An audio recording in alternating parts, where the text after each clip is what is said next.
Hello, thank you everyone for having me today, and thank you for inviting me down. I really appreciate it. I'm Katherine Marshall, I'm 26, I just turned 26 on Friday, and I'm going to share my story with you today. It's going to be the good, the bad and the ugly. Quite often when people ask you about your journey, they never ask you about the bit in the middle. They always ask you how you were diagnosed, and then the bit at the end, how you're recovered, great, everything's going fine. But I think for fellow patients, it's important to know that you're not alone and that we have been through. Yes, I've been on a different journey, but I'm sure to an extent I can relate to your experiences as a patient. So hopefully it's a little bit interesting and not too boring. So sorry if it is. All right, so I'm not sure if most of you have read the article, but I was diagnosed just a week before my wedding. And please bear with me because this is the first time I've really spoke about it in depth to people, so I'm a little bit nervous and I might get a little bit upset, so I'm sorry. But I was at my dad's preparing wedding gifts when I felt a lump in my neck. And I thought, this is a little bit strange. I didn't think it was anything. But I was going to America for 3 weeks for my honeymoon, so I thought I better go and get it checked out just to make sure that it's nothing. So I took myself off to the doctor, the after-hours doctor, watched the Olympics, watched a random baby eat a rust stick off the floor. It was a little bit gross, but and she said, oh, look, it's probably nothing. It's round in nature. It's not, doesn't look like anything dangerous, but I'll send you for an ultrasound anyway. So I went to work the next day, had an ultrasound, hung around at the hospital for ages. Still didn't think anything of it. They said you needed to go to your GP that afternoon and were very adamant about it. I still didn't think anything of it. Got to the GP that afternoon and she said, I think you've got Hodgkin's disease. And I was just shocked. I literally just, was just dumbfounded, and I guess I didn't really believe her.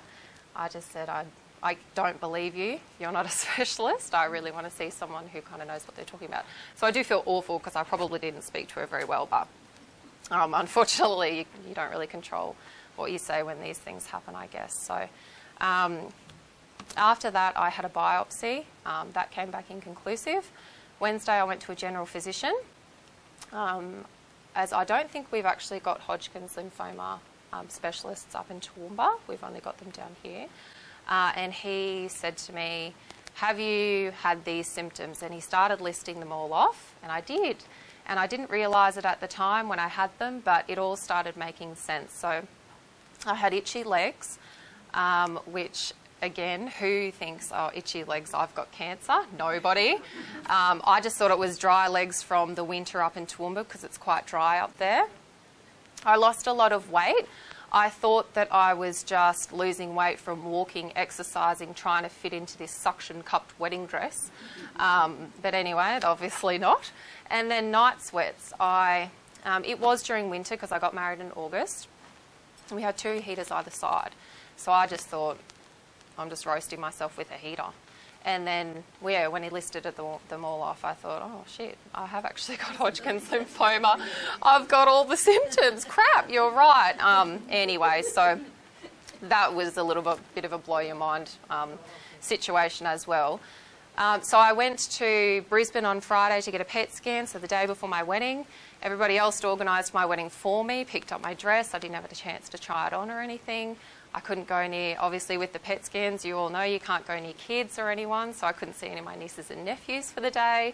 But anyway, had my rehearsal dinner, and the doctor rang me at the rehearsal dinner and said, yes, you've got Hodgkin's disease, which I had definitely had the shits with him, but anyway, I couldn't cry or anything. I just went straight back in, kept a straight face, because I didn't want people to look at me differently, and I didn't want people to feel sad for me or anything. I just wanted people to be happy for me because I was getting married. So I obviously told my husband Luke, his parents, things like that, because they obviously knew that I was waiting for the call, and then, just carried on like normal. So I still got married on Saturday, and I had the absolute most best day of my whole entire life, and it was just perfect. I had a little patch on my neck, which one person made a comment about, which I was a bit upset about, but other than that, it was okay. And other than the awkward long hugs that you get when people know that you're sick, it was fine. It was perfect. Absolutely amazing. Everything that I'd ever dreamed of. I was a bit worried that Luke wouldn't turn up. Not that I don't think he could handle this, but he never signed up to it. That's, I guess, my main issue, that I thought he wasn't going to turn up, but he did. So I was really, really, really stoked that he did. So, yes, the wedding was perfect. Now, the day after, obviously cancelled the honeymoon. We were supposed to fly out to America. And on the Monday, I went in for a proper biopsy just to make sure that that's what it was. So that was a bit awful. Here comes the ugly parts. Since it was all around your chest, they're concerned that if they put something down your throat or whatever, when they knock you out, your windpipes can close over. So I had to get sliced open while I was awake. And that was definitely a traumatic experience. But anyway, the biopsy came back and said, yes, it was. And then, yeah, we just moved on from there. So I was sent to an IVF specialist on Thursday because James Morton, my doctor, I'm not sure, he's probably your doctor, yeah, he thought that the first treatment that he would try, my fertility rates were no worse than the public. But if I had to be boosted up to a higher treatment, then your fertility rates pretty much shot through the floor. I haven't had kids yet, so I was only 23 at that time. So he thought it was best to go and get IVF done. So I had my eggs collected. We've got 8 stored, which is amazing according to them. Anything above 5 is excellent news. So we were very happy with that. People who say they go through IVF like it's a big deal and things like that, but we didn't find that, only because it was a side issue to all of the cancer stuff. So I guess in a way, like, that was kind of good that we didn't have the, I guess, traumatising experience of IVF, but or we didn't notice it anyway. So that all happened, which is good. And then on my 24th birthday in September, I started chemo in Toowoomba. So it was just a combination of 4 drugs. I had treatment for a couple of hours every fortnight, and it was not too bad, to be honest. I was sick for a week, and then I worked for a week because I felt well enough to work.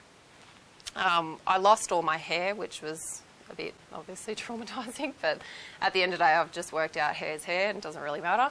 But it was the day that I went to work with no hair, and one of the young ones comes up to me and goes, "Oh my God, guess what?" And she's looking at me and I'm like, oh no, she's going to say something about it. She said, "Have you seen Revenge last night, that TV program?" And I was sitting there shitting myself, and I just thought, oh, this is going to be awful. And that's what she said. And I thought, the youngest person of the office, who's probably the most, lacks the maturity out of everybody else, said that. No one looks at you when you have no hair. Like, you think that they do, and you think that they're staring at you, but they're not. And so that actually really boosted my confidence, because she just wanted to continue on with me being me and not me being me with cancer. So I really, really appreciated that. So I had 2 treatments up there and it didn't work. The lump in my neck grew to the size of a cricket ball. So then James said that I had to shift from Toowoomba and start a heavier treatment down here, because it wasn't, I guess, offered up in Toowoomba, and I had to have it more regularly. And the side effects were a lot worse than what happened in Toowoomba. So we shifted down here. We stopped our jobs for a while, and then we moved into the Leukaemia Foundation, which was absolutely amazing, because when you're told that you've got to shift away from your home, you kind of panic and you think, oh, you know, what am I going to do? How am I going to afford this? We're not working. Brisbane's so expensive to live in. So it was really amazing that we got into a unit so quickly. So thank you for that. We do really, really, really appreciate it. Now, here comes, I guess, the really ugly part. I had a treatment called BCOP. It was, I think, a combination of 7 drugs by the name, and it was awful. I had chemo for a week and a half, or not a week and a half, a bit under a week and a half, just for a week, every day in different forms. So it would either be injected or tablets or a needle or something like that.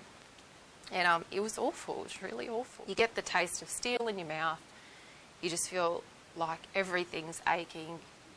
You best describe it as being hit by a truck, I reckon. You just feel absolutely crap. And you just lay there every day in, day out, just staring at the roof because you're not even well enough to look at the TV.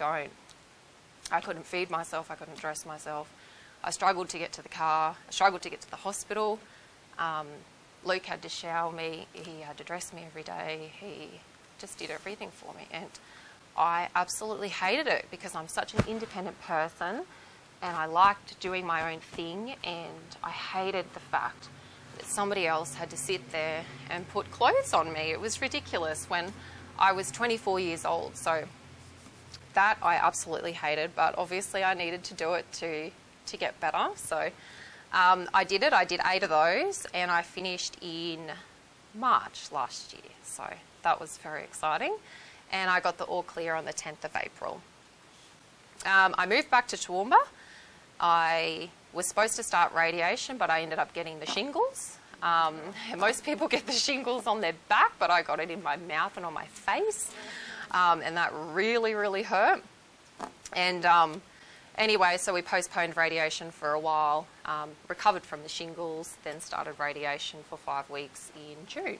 And I finished last July. So that was also very exciting. Sometimes people say that radiation's harder than chemo. Well, for me, it wasn't the case. But radiation is still hard. You're still exhausted. You've still got to go there every day. The radiation itself only takes, 30 seconds or a minute or nothing, but it's the prep leading into it. And it's just, I guess, the side effects of the radiation. So the burning of the skin really hurt. The esophagus closing over so you don't feel like you can breathe or eat properly. Like I remember getting a Panadol pill stuck in my throat on the way from Brisbane, and Luke sitting there pounding me on the side of the bloody Warrego highway trying to get it out.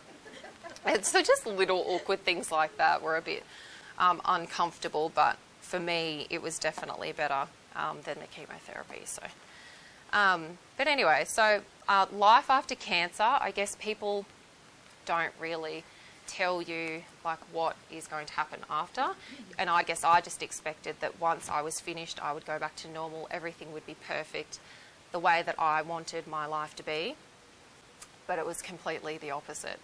I came out, I remember a nurse said it to me at the hospital that, just be aware of depression, just be aware that you might feel a bit upset that you've had this, and I'm like, oh, why would people feel like that? Like, you've finished your treatment, you're happy that you're out and everything's perfect. So I completely ignored her, and I got back and I was devastated. Every single day I was just devastated that it happened. And I couldn't work out why it happened to me, and I've never smoked in my life. I barely drank at all. I tried myself, I've tried to be the best person I can be. I tried to get good marks at school. I've done 2 degrees at uni before 23, and it still happened to me. And I wished every single day that it didn't, and then I got to a point where I was just trying to forget, I'd just try and sleep all day because I just didn't want to remember it.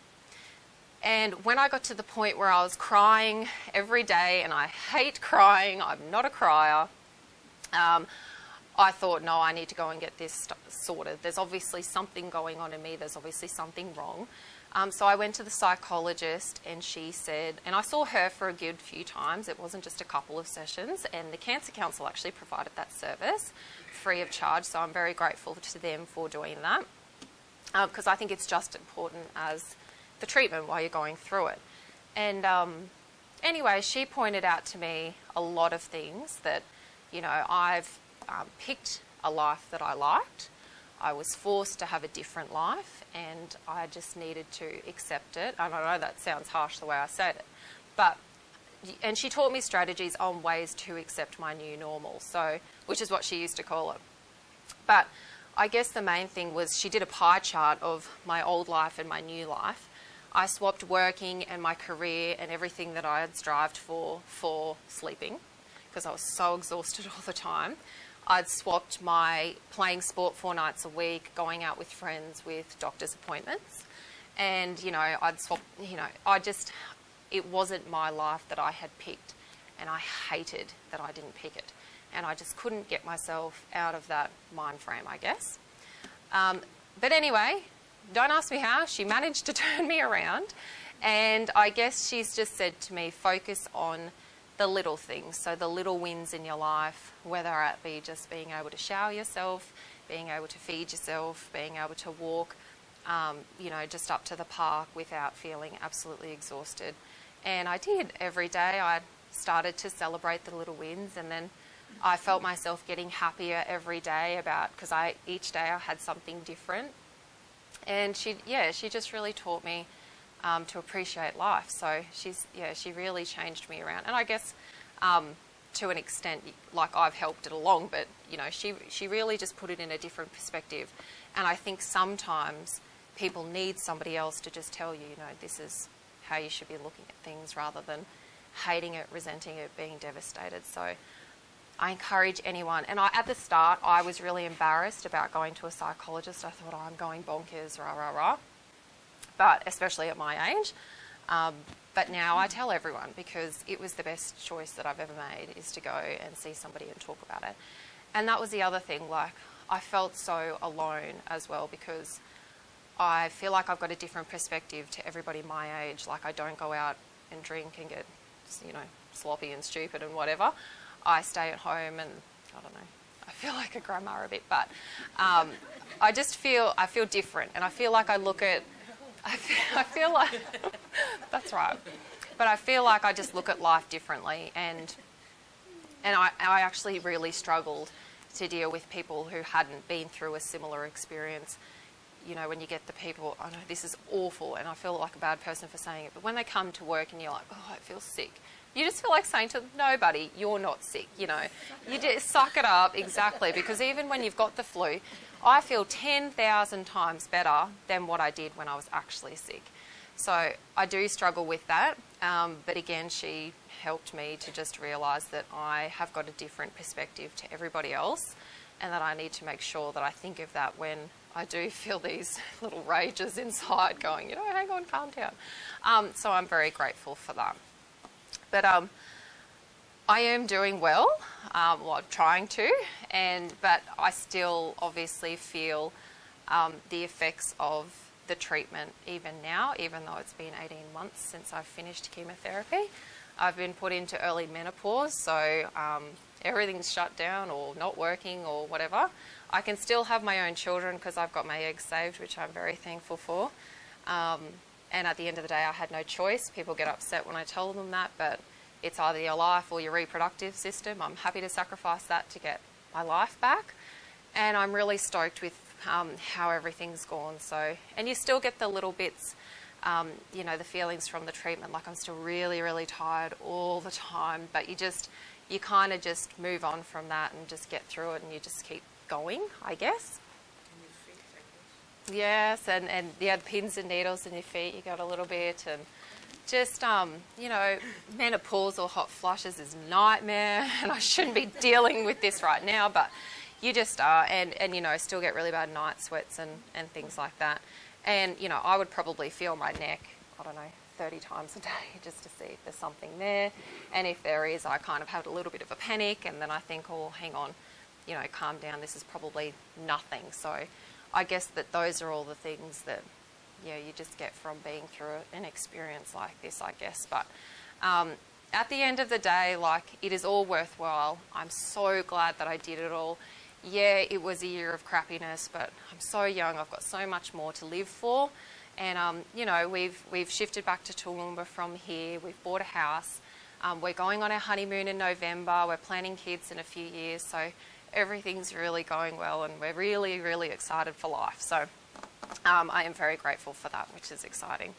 But I just wanted to leave you with a few messages, because I know for you carers, if there are any of you in the room, which I'm sure there are, it's quite difficult for you too, because I think you are the forgotten soldiers of this all, and all the focus is just put into the sick person. But it's, and I wouldn't have been able to do it without Luke. I don't know how people go on without a carer. It's an amazing thing to care for someone, but I don't know how he sat there for that many months just looking at me sick all day.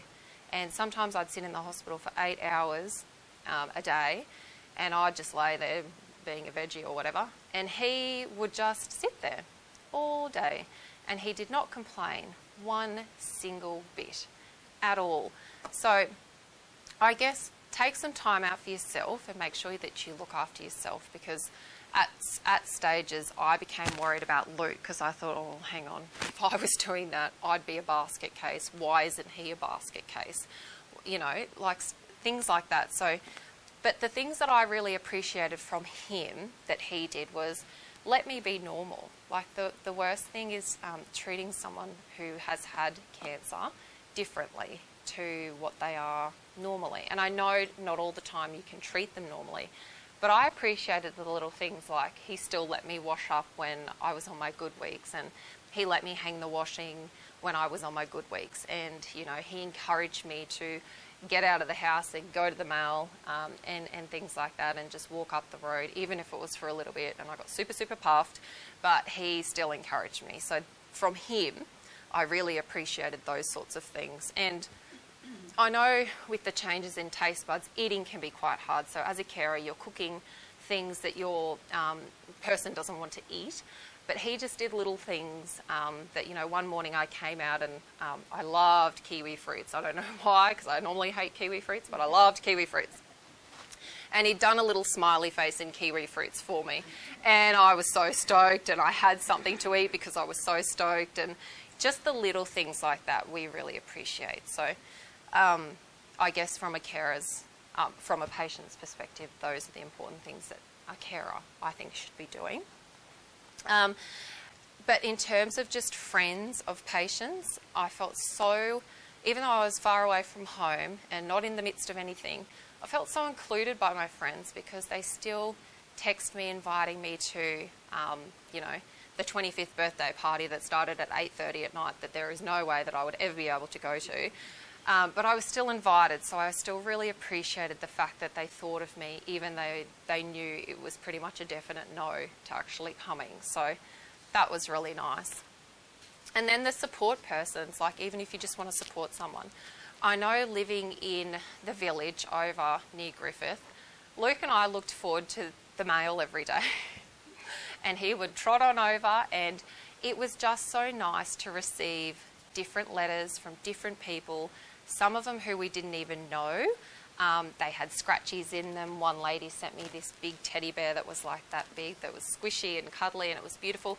It was just really nice to receive something in the post, because when you sit here and that's all you do, you're sick, and your carer is just sitting there watching you be sick, just that little bit of communication from the outside world, and to know that people are thinking of you and haven't forgotten you, is really important. So those are just the little things that you can do. But for the patients, I think it's definitely the hardest journey that I think we will ever travel ever in our life. Well, that's how it seems like to me at the moment. I'm not sure if anything, or hopefully nothing crops up down the track that's worse than this, but it's just hanging in there, I reckon, and it's all about attitude.